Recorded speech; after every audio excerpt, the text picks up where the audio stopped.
of spiritual growth, honoring vulnerability, creating a safe place of comfort and peace where all are welcome and accepted.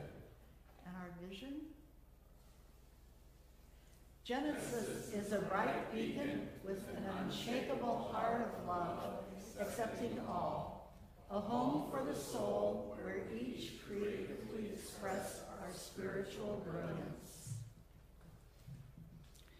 So our announcements for today, just a reminder, at least this week again, that there is a program going on through the Center for Spiritual Living in Atlanta, Georgia, and it's called My Election Intention. And it's 100 days where they have a meditation. It's a 3-minute meditation every morning. And you can sign up via text or email, phone call, or you can actually go back in because they have it on their website and go back in and listen to it later on in the day. And this is a special mindfulness practice to raise the vibration for the 2024 U.S. presidential election. You can receive these daily messages from the New Thought leaders and participate in a weekly Zoom meeting, check-ins, and more.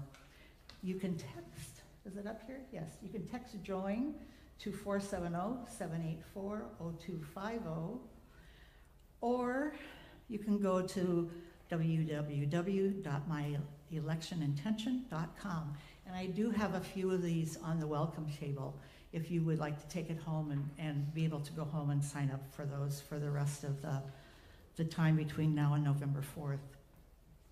Reverend James will be offering our Essential Earnest Homes for the beginning of our fall courses. This class is offered online for 10 Wednesdays. It's from 6 to 8 p.m. It begins on September 11th, it's this Wednesday, and runs through November 20th. It's based on the book, Essential Earnest Homes. Clever, huh? By Jesse Jennings, and optionally, The Science of Mind by Holmes himself.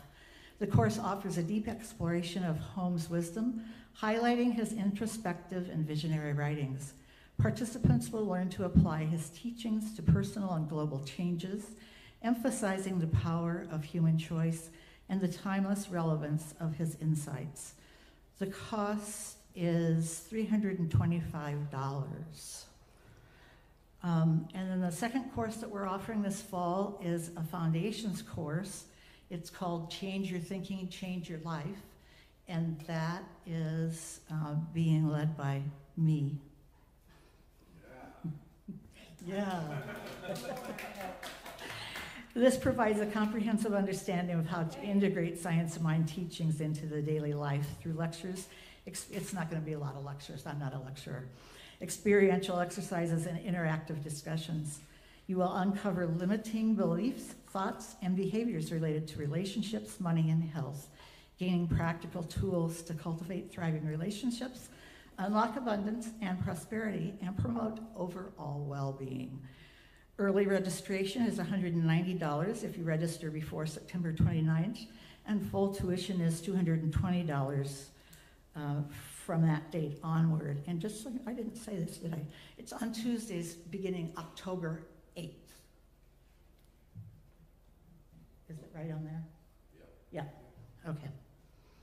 So, if you need extra support in celebrating a milestone, or whether you're facing a loss, let Genesis Garden of Love be your voice. With your permission, we'll share your news with the community. Prefer a more private touch? Our Karen.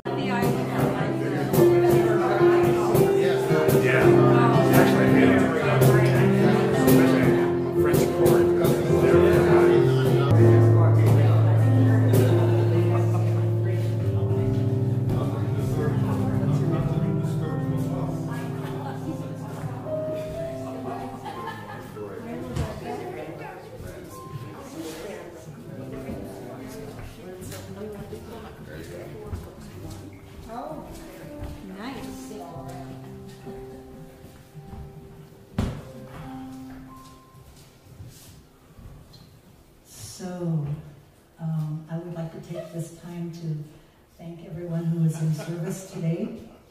Our morning greeter was Lori Bradbury. Thank you, Lori. Eric is on the projector and video today. Lori is also going to do the offering.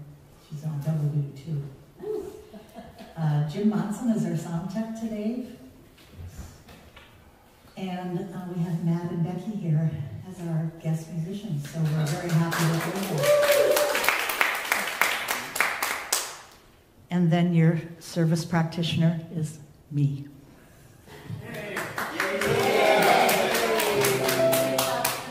Home there with their contact information, and that might be a way for you to call them during the week and not let everybody see what you're doing if you're shy.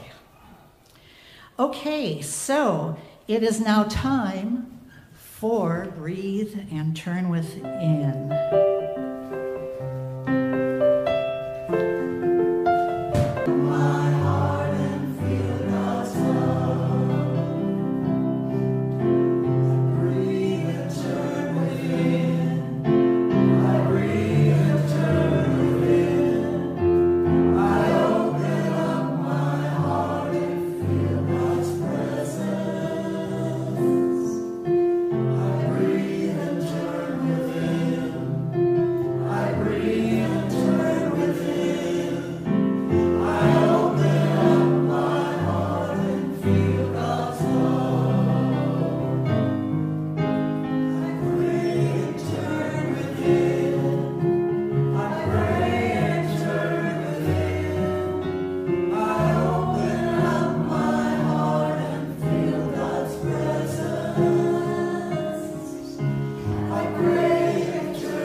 So as I said in our gratitude circle, our theme today is on oneness. You are doing it, aren't you? Probably we could just check that out beforehand, huh? So I get a newsletter once a week talking about the different themes for each week. And today they had a whole bunch of different quotes on oneness, and I'd like to share those with you. The Word of God is limiting not only because of thousands of years of misperception and misuse, but also because it implies an entity other than God is being itself, being with a capital B. It is not a being. There can be no subject-object relationship here, no duality, no you and God. Realization is the most natural thing there is. The amazing and incomprehensible fact is not just that you can become conscious of God, but that you are not conscious of God. I will read that line again. The amazing and incomprehensible fact is not that you can become conscious of God, but that you are not conscious of God, because God and you are one. And that is by Eckhart Tolle in The Power of Now. A second quote comes from John Muir, and I don't know if you know are familiar with him. He was a naturalist and a philosopher, and he is considered the father of our national parks. So he says, when one tugs at a single thing in nature, he finds it attached to the rest of the world. It was amazing to me. And James Twyman, who wrote The Non-Dual Universe, James Twyman was also considered several decades ago as the peace troubadour. He traveled the world spreading peace. On this, though, is non-duality.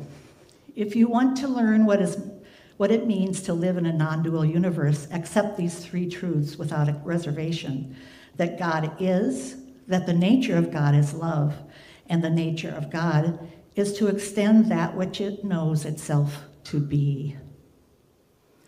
And last is by a gentleman named Walter Stark. In order to eliminate duality, we have to consciously see ourselves as being both divine and human, which can be a challenge because we have learned to be separate. So I would like to encourage you all to think about being divine and human simultaneously. So if you would join me now in prayer. There is one life, one power, one love, and you are included. You are in the center of life, not outside of life, trying to get Spirit to shower you with blessings. You are here in the midst, and all that is true of Spirit is true of you, because there is no duality, no separation. There is only one life, the life of God, and it is your life right now. Our objective is not to become one with God. Rather, it is to realize the oneness that we already are. It is not to be attained, but it is to be experienced. And so it is knowing that truth for each and every one of us here in this building and those online listening, and for all of the world, that we are all one with God and therefore one with each other. And it is being able to see God in each individual, knowing that each individual is God. They are on their own path, they are traveling at their own speed, and they are there because God is love. And if God is love, then therefore I am love. And I can see the love of God in each and every soul around. And I'm grateful for this teaching. I'm grateful for learning about oneness, for knowing that oneness is that perfect teaching, that being one with each other, that being grace and peace and compassion and balance and order, that it is all because we are one with God. And I release these words now into the power and action of the law, knowing that the law has already said yes to this, and that all is well, and that all is good. And so it is. So, Becky, I'm sorry I butted in. Becky and Matt, would you go ahead, please?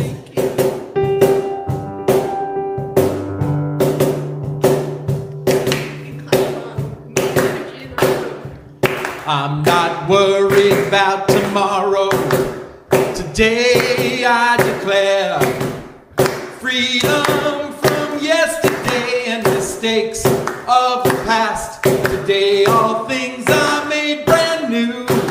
And don't it feel good to know that all is well and unfolding as it should? I can change my reality by changing my mind. Perfect peace, joy and happiness is yours and is mine. I am love and so are you. And don't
Thank you, Matt and Becky, and thanks to the wonderful chorus, the Matt and Becky backup singers. Yay!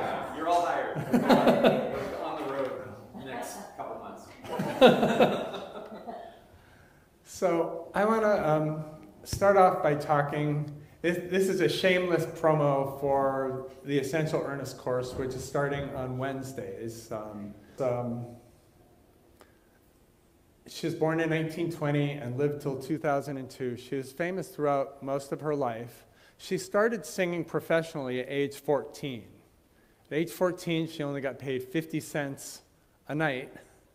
So she started low. She started low on the paid wage scale, but she made her way back up. And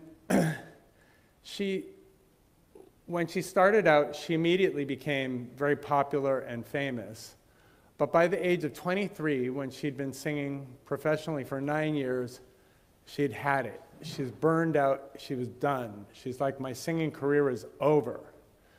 And luckily, she had a neighbor, Estelle Frombach, who was a Science of Mind practitioner who lived next door. And Estelle said, hey, you guys, what if I babysit the little tot and you guys can go out and see him hang out? And one day, Estelle suggested to Peggy Lee, why doesn't she go to see Ernest Holmes give a talk?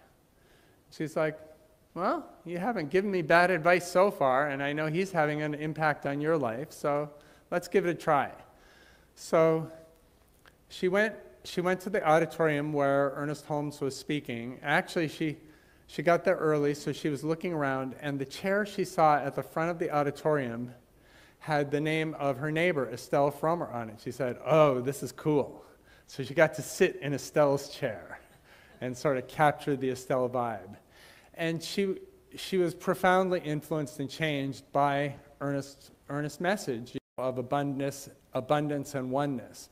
And she was able to move back into her singing career and continue for another 69 years. So we didn't just get the 9 years at the beginning, we got the whole stretch. He's a Tramp, Fever, so many songs. She was a singer-songwriter. Her husband was also a songwriter. The next event we hear about with her and Ernest Holmes, she actually had never met him. She just loved going to his lectures. She loved reading his books, his messages. And she was scheduled to substitute to be the guest host of a national radio show.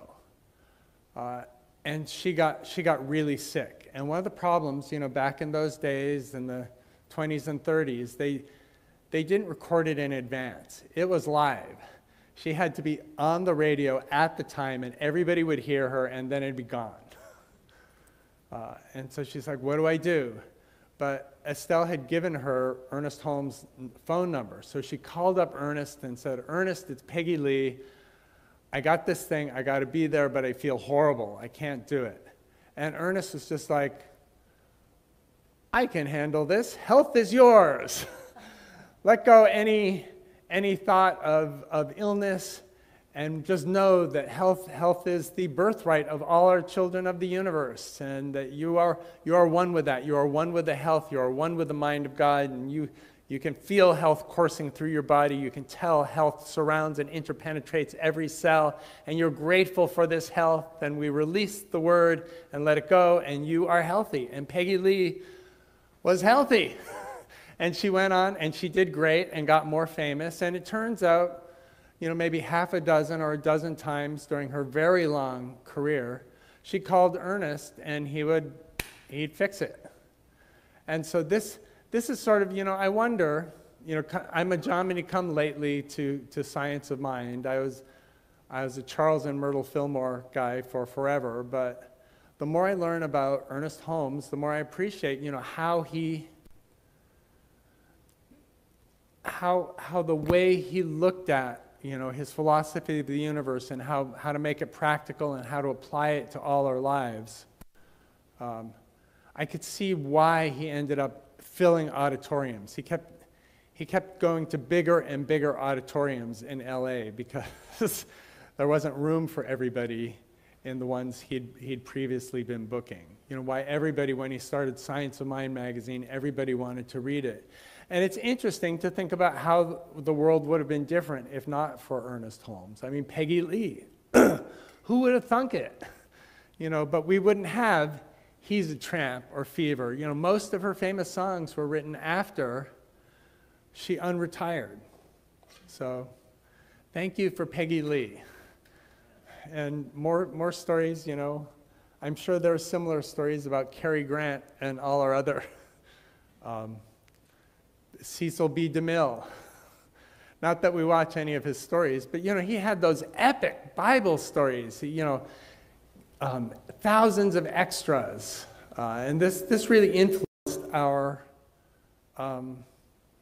parents, you know, the generation that, and some of us, I mean, some of us saw, I saw some of those movies. They weren't Star Wars to me, but they influenced that kind of mass spectacle.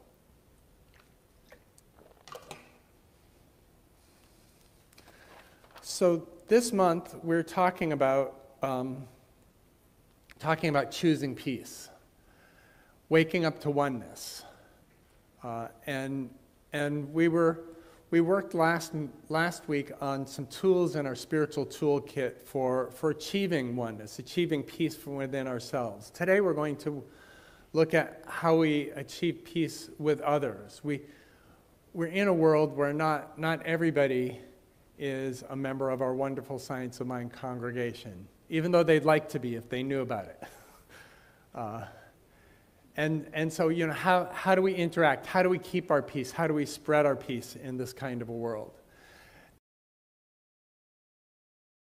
Something I first heard when I was 21-year-old in Santa Cruz, California. I just moved out from New England, and everything was new and exciting to me. And my yoga teacher said, "Here's how we greet each other in yoga. We hold our hands together like this, and we say the word namaste. And namaste is a Hindu word meaning the divine in me recognizes and honors the divine in you." Let's say that together. The divine in me recognizes and honors the divine in you. One more time. The divine in me recognizes and honors the divine in you. And this can be a powerful tool. I'm going to talk about, actually before we practice it, I want to talk about how the kids are not as okay as we wish they were. Yale professor Laurie Santos refers to a study of today's college students. You know, this is up to date, and finds that of college students in America, 40% of them are having depressive episodes so badly they can hardly have the energy to do anything. You know, it's hard for them to go about their lives because they're so depressed. 60% of them have crippling anxiety on a regular basis. And 10% of them have had suicidal ideation in the near past. So the kids, I mean, you think college days, bright, happy, brilliant future. No. It's not like that for a lot of people. They face a lot of challenges. Jamil Zaki is a Stanford professor, and he talks about being cynical versus being a hopeful skeptic. I think Ernest Holmes was a hopeful skeptic. I was actually, sad to say, brought up as cynical, and luckily managed to cast off most of it, although sometimes it jumps back. It thinks, it remembers being in charge, and likes it, and wants to be back in charge again. He did a survey of new Stanford students, and he found there were two kinds of students that were going to Stanford. And one of those kinds of students was a student that was compassionate for other students, really wanted to make new friends, and was really open and active and wanting to learn and engage with all these wonderful people. The other student was very critical and judgmental and looking for things to condemn in others.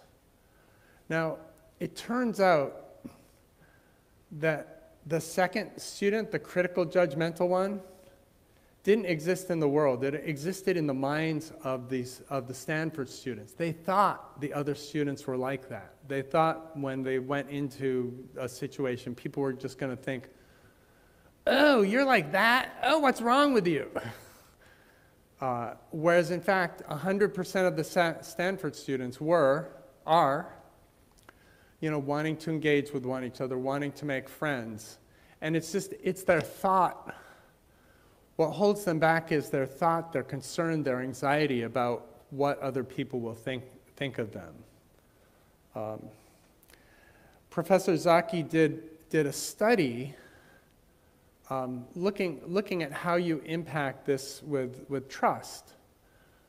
And in the study, a group of students were given an amount of money, say about $30 was a representative amount. They changed the amount around.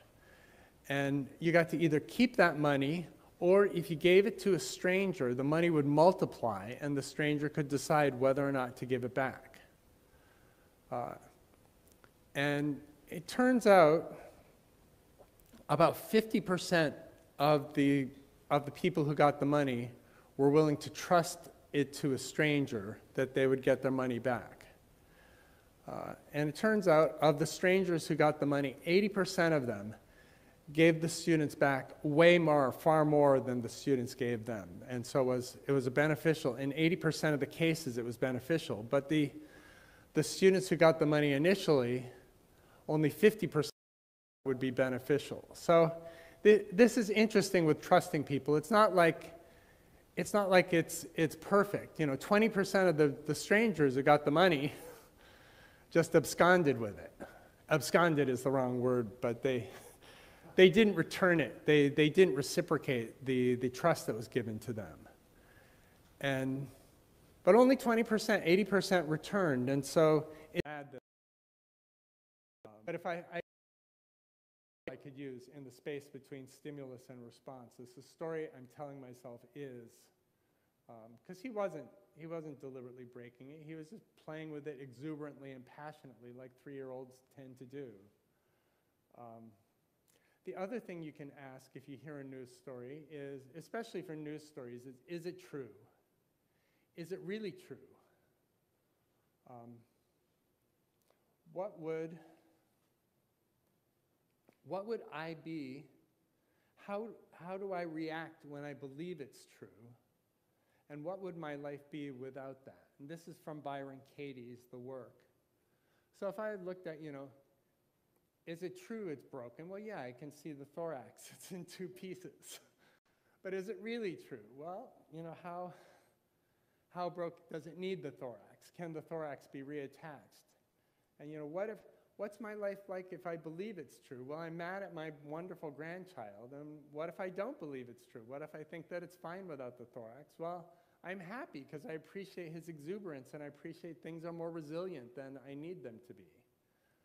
And so these are some of the tools that we can use in the space between stimulus and response. And now it's time to go to Winnie the Pooh and Piglet. I actually, studying spiritual education courses in Unity, one of my favorite ones was where the professor said, I don't need you to write me a paper. I'm bored with reading papers.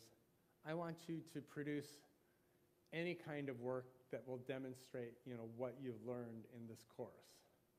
And I immediately decided that Winnie the Pooh was really a metaphor for everything that we learned in the course. And every concept had a different character from Winnie the Pooh who exemplified this. We may hear more about Winnie the Pooh in the upcoming months. But right now, Pooh said to Piglet, today was a difficult day. Long pause. Piglet said, do you want to talk about it? No, said Pooh after a bit. No, I don't think I do. That's okay, said Piglet. and it came and sat next to Pooh. "What are you doing?" asked Pooh. "Nothing really, only I know what difficult days are like. I quite often don't feel like talking about it on my difficult days either." "But goodness, difficult days are so much easier when you know you've got someone there for you. I'll always be there for you, Pooh." And as Pooh sat there, working through his head on his difficult day, while the solid, reliable Piglet sat next to him quietly, swinging his little legs, he thought that his best friend had never been more right. So this is what Josiah got to be Pooh, who just heard angry voices from his beloved grandfather, and Piglet, for Christy, got to sit next to him while he cheered up.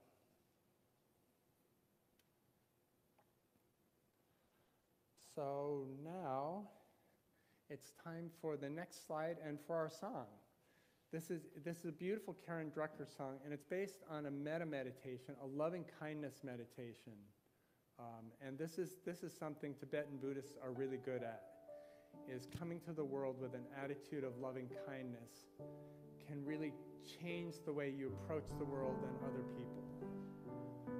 And so we're all going to sing along with this, and if you haven't seen this before, we switch out all the I's for you and then we and all, so it's going to be 4 verses. And now I'm going to let the musicians get on with their job. May I be filled with loving kindness. May I be well. May I be peaceful and at ease. And may I be happy. Let's sing, may you be filled with loving kindness. May you be well. May you be peaceful and at ease. And may you be happy. Let's sing all. May all be filled with loving kindness. May all be well. May all be peaceful and at ease. And may all be happy. Let's sing all again. So sweet. May all be filled with loving kindness. May all be well. May all be peaceful and at ease. And may all be happy.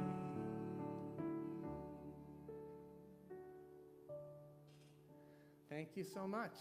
And thank you, the wonderful Matt and Becky backup singers. So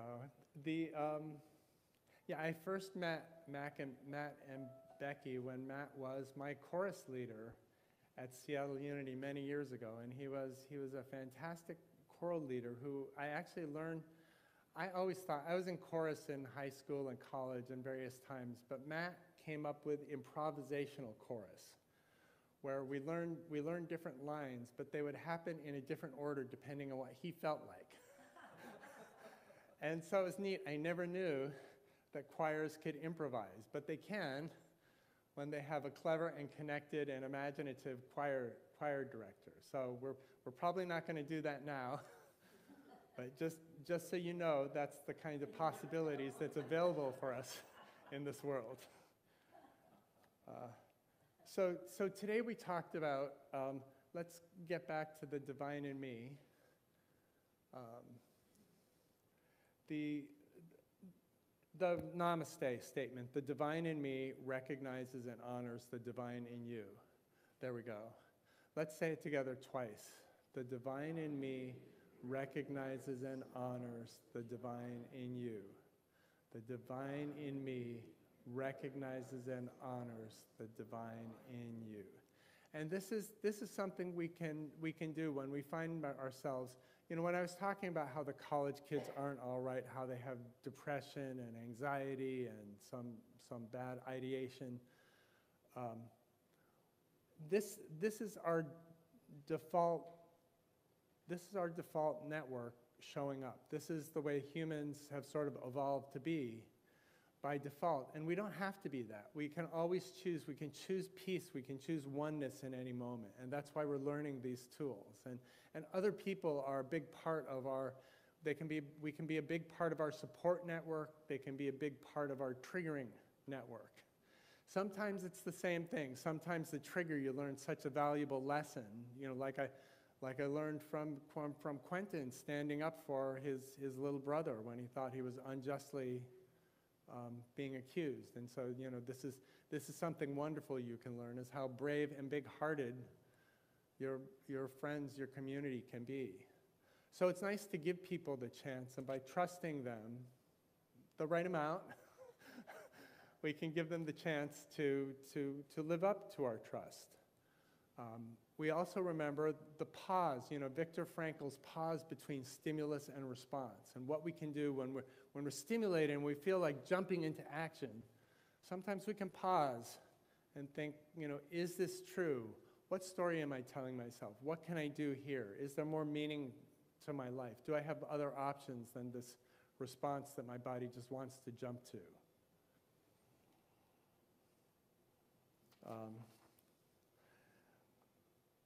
Like Peggy Lee, if we're feeling burned out and tired, or we have the opportunity to uplift ourselves with thoughts like Ernest Holmes or others, like Peggy Lee, we can ask for help. We can put in a card for our practitioner. We can get a practitioner to pray for us. We can get anybody. We can reach out to any human being, and they can often uplift us. And that Karen Drucker prayer, they call it a metta meditation because metta is Hindu for loving kindness. It's not really that company Facebook turned into. I mean, it'd be nice, actually. Now, if I think of Facebook as being the loving kindness company, we just got to get them to live up to it.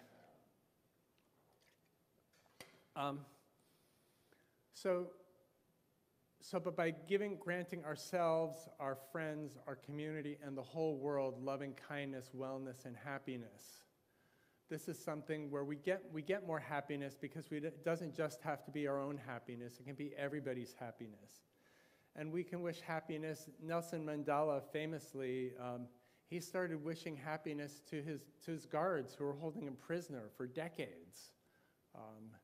And he thought, the bitterness I hold towards my guards is not helping me. It's not helping anybody. Why don't I enter a world of friendship and joy?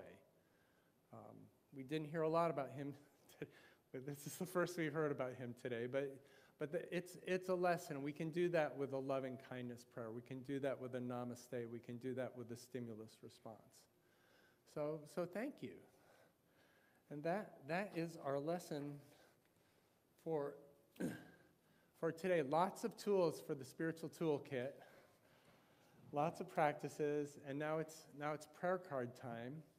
I always ask you guys to fill out a demonstration first. So anything that's gone right in your life, any prayer that's ever been fulfilled, if you write it down as a demonstration, this makes your next prayer that much more powerful.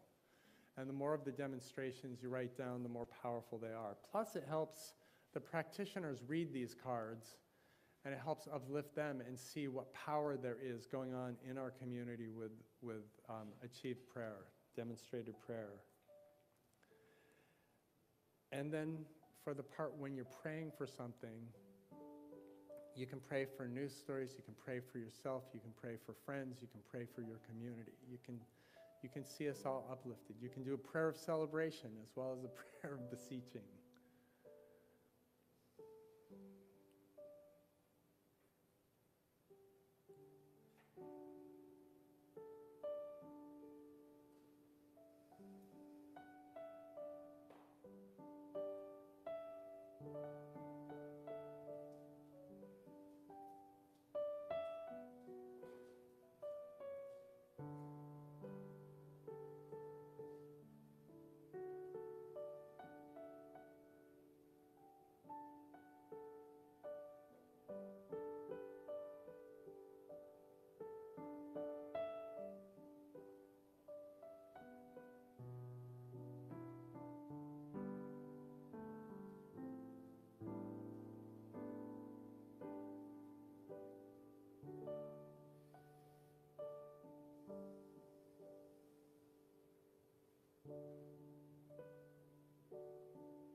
So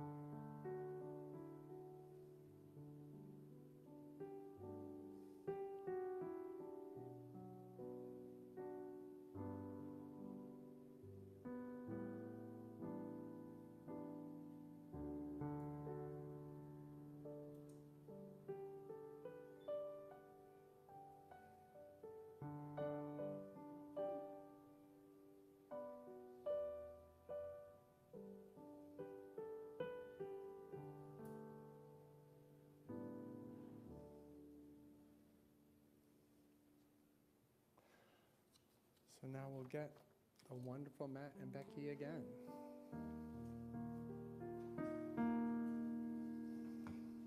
You change dust into gardens,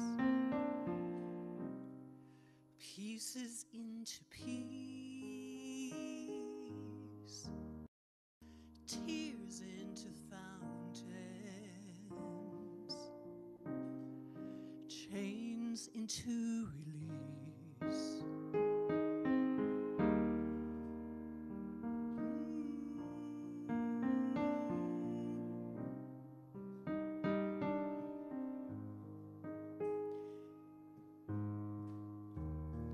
Your doubt into action, vision in renewed, perfect creation.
Matt and Becky. That was great. I have never heard that before. When you wrote me to see if we'd sung it, somebody had sung it before, I said, I don't think I even know that one.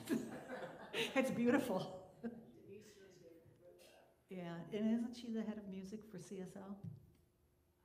At one point? Yeah, at least if she's not now, yeah. That was beautiful, thank you. Okay, oh, speaker, I'm way behind here. So you filled out your prayer cards, and now is the time that we remind you that our center is supported by God, and we welcome you to be part of how God's support shows up.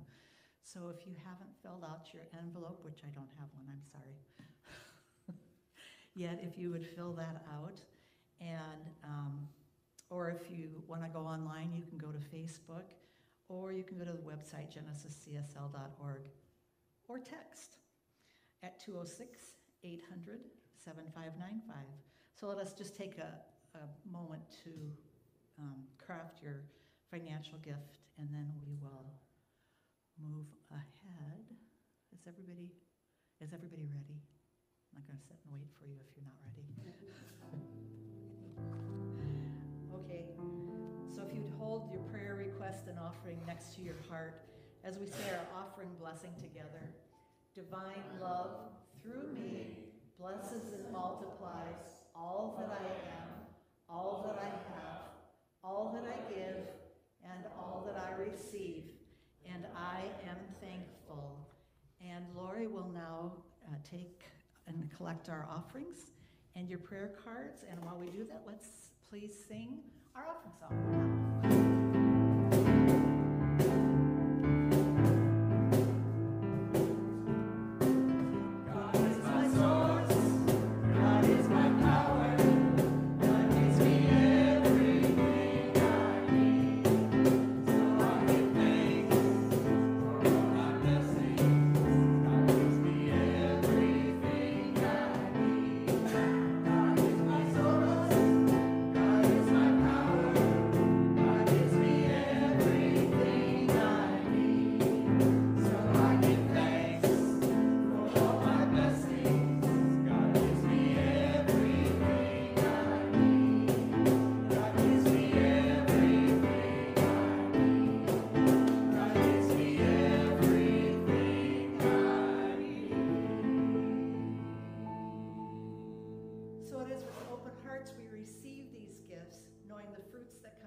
Bless the givers, knowing that as we give, we receive tenfold.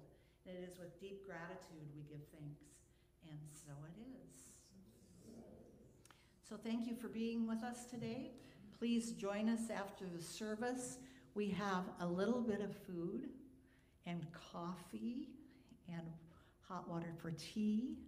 I don't think there's water in the fridge, but if there is, we'll bring it out.